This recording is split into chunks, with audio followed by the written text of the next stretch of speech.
jam-jam ngantuk ya, jam-jam ngantuk karena jam-jam sekarang agak ngantuk sambil menunggu pada asar. Namun karena undangan Bapak Ibu semuanya hadir di sini, untuk itu saya menyampaikan terima kasih. Mudah-mudahan langkah Bapak Ibu semuanya dari rumah menuju balai desa ini dicatat sebagai amal ibadah. Kemudian juga mudah-mudahan pertemuan kita menjadi amal silaturahmi, mempererat tali persaudaraan kita. Amin ya rabbal alamin. Di bulan puasa ini juga ada pesan moral buat kita untuk kita berhemat ya. Kita berhemat di samping pesan-pesan yang lain, kejujuran, terus kesabaran dan lain sebagainya. Itu pesan kita setelah kita melaksanakan ibadah puasa. Untuk itu mudah-mudahan walaupun tidak ada snack, kita tetap semangat. Kemudian yang berikutnya Bapak Ibu semuanya, sedikit di acara ini ada dua agenda. Yang pertama adalah sosialisasi rencana lelang tanah sawah kas desa MT, atau di situ tertulis MT musim tanam rendeng 2025 Desa Pesawan, Kecamatan Binangun ya. Bapak Ibu yang saya hormati, saya cerita sedikit jalannya aset kita, aset desa, salah satunya adalah tanah sawah kas desa. Kalau dulu di tahun 2000 kita bisa lelang itu di tahun 2020 ya, di tahun 2020 pas kebetulan pada situ COVID-19 dari 2020, 2021, 2022 ya, itu baru ketimik-timik boleh berkumpul. Nah, tahun 2020 sampai dengan 2022 sampai sekarang ya, pada saat itu setelah kita lepas dari pandemi COVID ya. Nah, tentang lelang itu dulu bagaimana? Lelang itu di tahun 2020 karena kita tidak boleh berkumpul dengan yang seperti ini, sehingga dilaksanakan lelang secara tertutup ya. Tertutup dari panitia membuat petugas untuk menawarkan kepada masyarakat untuk membeli tanah sawah kas desa yang harganya sudah dipatok, di situ ada harga dasarnya. Nah, terus ditawarkan sehingga terus digarap dan sebagainya.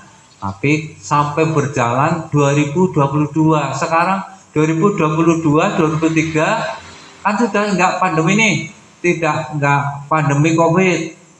Tuh.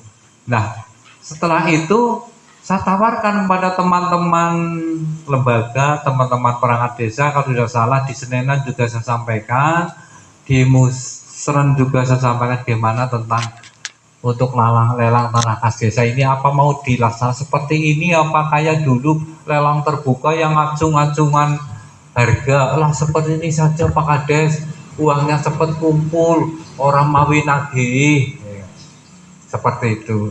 Nah, terus berjalan sampai dengan sekarang 2024 ya, itu sebagai sampai 2024. Karena sekarang itu ada kenaikan harga gabah yang signifikan ya, kenaikan harga gabah yang signifikan yang berdampak pada satu, masyarakat itu minat menggarap sawah bengkok perangkat desa dan atau sawah tanah kas desa itu meningkat. Ini mempertimbangkan kami dengan teman-teman juga dengan lembaga itu untuk tanah sawah kas desa ini di tahun 2025 ini kita lelang secara terbuka.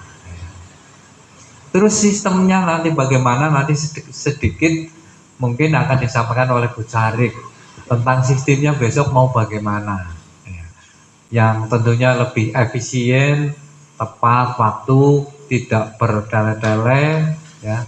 Terus masyarakat juga puas tentang hasil lelang dan sebagainya.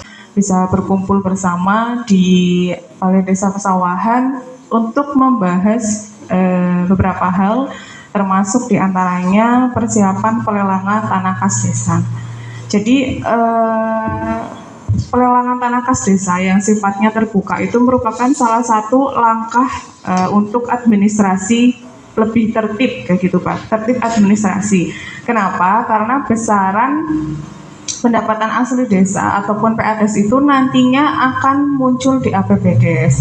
Untuk 2025 dan tahun-tahun sebelumnya pun ada, termasuk juga jenis kegiatan-kegiatannya yang bersumber dari pendapatan asli desa itu juga memang ada. Nah, terkait dengan persiapannya yang perlu diadakan terlebih dahulu itu apa? Pertama adalah kepanitiaan dulu. Jadi dibentuk dulu panitia lelangnya, kemudian setelah itu daftar tanah kas desa yang siap dilelang di musim tanam rendeng ya Pak, karena akan dilaksanakan di musim tanam rendeng. Kemudian setelah ada kepanitiaan, kemudian juga ada daftar tanah kas desanya, maksudnya kan lokasi yang di sana, kemudian biasanya eks garapannya siapa, itu sudah ada daftarnya, totalnya nanti berapa bidang yang akan siap dilelang itu juga ada.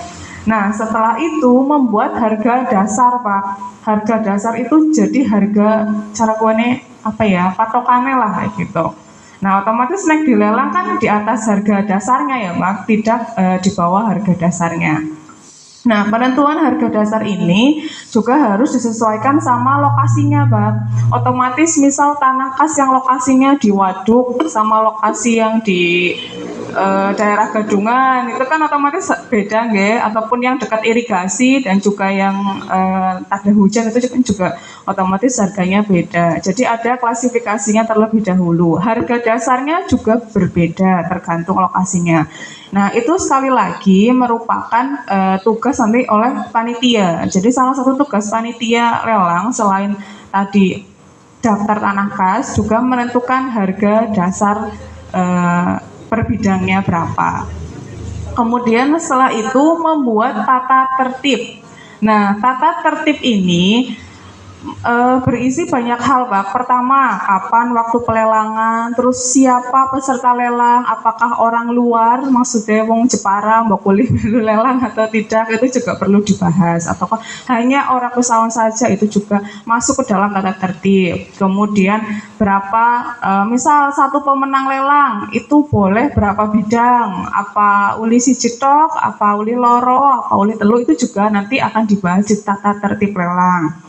Kemudian konsep lelangannya sendiri seperti apa, termasuk tenggat waktu pelunasan Pak. Misal di tata tertib kok ditentukan 10 hari, misal lelangnya tanggal 1 Mei, ini misal nggih, otomatis kan 10 harinya itu di tanggal 10 Mei, itu juga sudah harus lunas, itu juga nanti masuk di tata tertib pelelangan. Kemudian aturan-aturan lain yang nanti ada tata tertib yang akan disempurnakan oleh panitia. Jadi kalau misalkan yang nanti saya sampaikan itu kan merupakan konsep kasarnya ya Pak, konsep kasarnya. Nanti setelah dibentuk kepanitiaan dibahas lagi, diperhalus lagi oleh panitia. Saya mengadopsi dari beberapa desa di Kecamatan Binangun yang sudah melaksanakan sistem tanah kas lelang terbuka. Jadi kayak gini Pak, tidak ada undangan Pak jebule. Kalau undangan itu kan sifatnya tertuju ya, tertuju misalnya undangan kepada Pak RT Tri misal, berarti mau tidak mau Pak Tri hadir.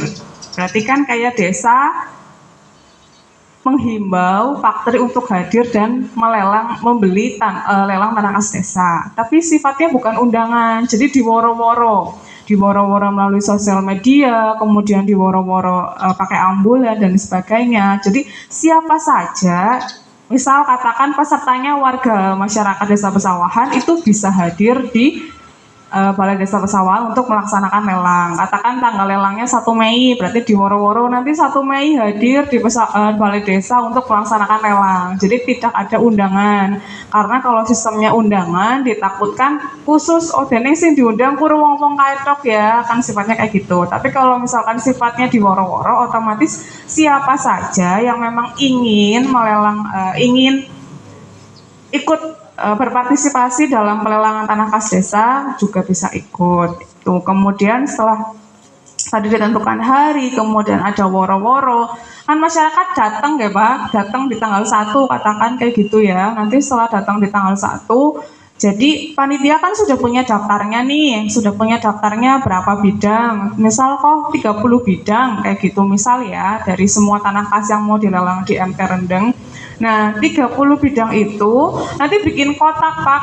Jadi kotak bidang 1 dikasih tulisan misal X garapannya siapa yang terdahulu di tahun sebelumnya sampai dengan bidang 30. Nah, nanti panjenengan selaku pesertanya itu pas lagi ngisi daftar hadir itu tak kasih kayak gini Pak. Ini namanya formulir lelang, ada nama, alamat, harga penawaran sama tanda tangan. Misal kok di sini nama Triyono, alamat RT 17, misal nggih, harga penawaran. Kok harga dasarnya 3 juta misal. Nah, Pak Tri nawarnya 3.100.000 misal ya. Nah, itu kan nanti formulir lelangnya ini dimasukkan ke kotak. Jadi Pak Tri milih arep nang lelang sing tanah di tanah nomor 1, nomor 2, nomor 3. Nah, di situ kan sudah ada tulisan X garapan. Otomatis kan paham ya Pak. Oh, misal X garapannya Bu Ismi, oh kayaknya kayak sinang waduk kayak gitu. Nah, nanti para peserta lelang ini bisa milih arep nomor pira, nomor 1, 2, 3 sama dengan 30, kira-kira lokasinya di mana juga otomatis kan sudah paham ya. Nah, di sini kan ada harga penawaran berapanya. Nah, pada saat ceritanya wis rampung, semua peserta sudah memilih masing-masing, misal di masing-masing kotak itu kan dibuka. Dibukanya langsung pada saat hari itu, jadi tidak menunggu hari selanjutnya, tidak menunggu lain hari. Langsung dibuka, misal kotak nomor 1, tanah lokasinya di Waduk, X garapannya Bu Ismi, misal nggih, contoh. Ternyata Pak Tri nawar 3.100.000, kemudian Mas Andi nawar 3.200.000 dan sebagainya. Nah, otomatis kan sing menang Mas Andi ya, Pak. Ya, nanti itu dibacakan masing-masing lokasi. Nomor 1 lokasi sekian, pemenang lelang nama Andi dengan harga penawaran 3.200.000. Kemudian nomor 2 X garapan siapa lokasi ini, pemenang lelangnya ini dengan harga penawaran sekian sampai dengan selesai.